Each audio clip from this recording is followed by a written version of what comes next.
Hello, and welcome back to Daily English Situations. I'm your host, Gigi, and I'm here to help you speak English more confidently in your everyday life. And I'm Tom. It's great to be with you all. Today, we're tackling a challenge that makes many people nervous, starting a conversation with a stranger.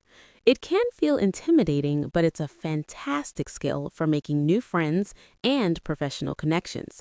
So let's set up a situation. Imagine you're at a networking event for your industry. You've just gotten a drink and you're standing alone in a room full of people chatting. You want to talk to someone, but you don't know how to start. Right, that can be a tough spot. Everyone seems to already know each other and you feel a bit awkward. Exactly. So, how do you break the ice? Let's go over some simple, low-pressure phrases to get a conversation going. Our first technique is to comment on your shared situation. You could say something like, "This is a great event, isn't it?" Or, "Wow, it's really busy in here tonight." That's a good one. It's safe because you're both experiencing the same thing. It's an easy way to find common ground. Exactly. Second, you can ask an open-ended question about the event. A perfect one is, "So, what brings you here today?" That invites the other person to share something about their work or interests. It's much better than a yes or no question. Our third phrase is to give a sincere compliment. If you overheard them ask a smart question in a presentation, you could say, "Excuse me, I thought your question about marketing was really insightful." People appreciate genuine compliments. Just make sure it's honest. Number 4, asking for information. Something simple like, "Pardon me, do you know what time the next speaker starts?" It's a very natural reason to talk to someone. Yeah, that's easy, and it can lead to a longer conversation. And finally, our fifth approach is the simple, direct introduction. Just smile, make eye contact, and say, "Hi, I'm Gigi.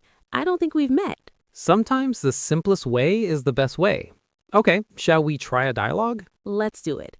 We're back at the networking event. I'm standing alone, and you approach me. Okay, here I go. Hi there. This is a great event, isn't it?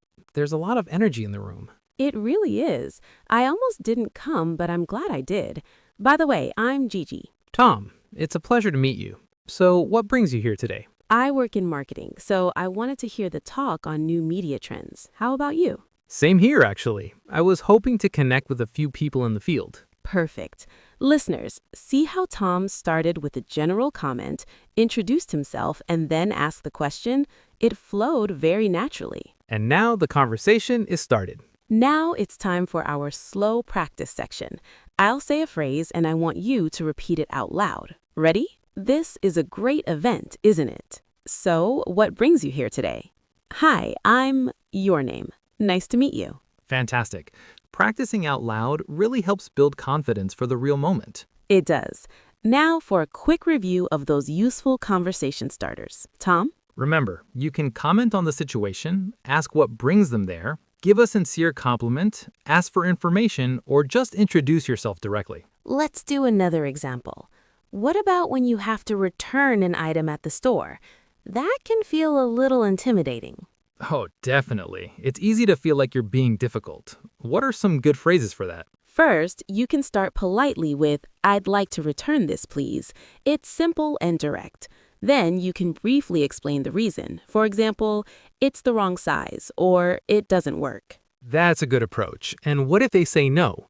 You could ask, is there any other option, like store credit? This shows you're calm and looking for a solution, not an argument. Great recap. And now for our listener engagement moment. I want you to imagine a situation right now. You're waiting in line at a park, and the person in front of you is wearing a t-shirt from a city you've always wanted to visit. Okay, I've got the picture in my head. What would you say? Pick one of our strategies. You could compliment them. "Excuse me, I love your t-shirt. I've always wanted to go there." Now you try. Say your opening line out loud. Even if nobody's around, just saying it helps make it feel real and possible. That's the goal. And that brings us to the end of our episode. The key is to start small. Your only goal is to say one sentence. Don't worry about what happens next. Just focus on breaking the ice. You can do it. Thanks for listening to Daily English Situations.